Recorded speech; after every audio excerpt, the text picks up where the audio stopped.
भाजप आमदार गणपत गायकवाड यांनी शिवसेनेचे शहर प्रमुख महेश गायकवाड यांच्यावर भर पोलीस ठाण्यात गोळ्या झाडल्याच्या घटनेला काही दिवस होत नाहीत तेवढ्यातच कल्याणमध्ये आणखी एक घटना समोर आलेली आहे।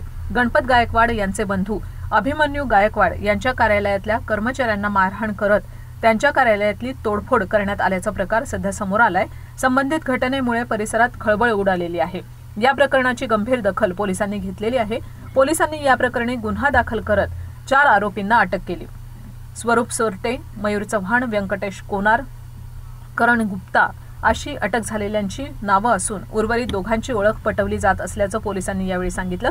विशेष म्हणजे गणपत गायकवाड गोळीबार प्रकरणाचा आणि या घटनेचा कोणताही संबंध नाही असं देखील पोलिसांनी स्पष्ट केलेलं आहे।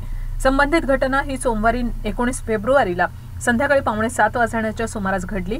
कल्याण पूर्वेतील तिसाई केबल कार्यालयाच्या समोर उभ्या असलेल्या दुचाकीला अनोळखी इसम चावी लावत असल्याचं पाहताच दुचाकीचा मालक सागर गायकवाड यानं त्याला हटकलं। याचा राग आल्यानं नशेत असलेल्या तरुणानं कार्यालयात घुसून सागरला शिवीगाळ केली तसंच मारहाणही केली। यानंतर त्यानं आणखी 5 साथीदारांना बोलावून घेतलं। यावेळी सागरला सोडवण्यासाठी कार्यालयातले कर्मचारी प्रफुल्ल भिसे मध्ये पडले, पण आरोपींनी त्यांनाही मारहाण करून जखमी केलं। आरोपींनी कार्यालयातल्या कर्मचाऱ्यांनाही मारहाण केली आणि त्यानंतर त्यांनी कार्यालयाच्या काचा फोडल्या तसंच या काचेच्या तुकड्यानं सागरच्या मनगटावर त्यांनी वार केले।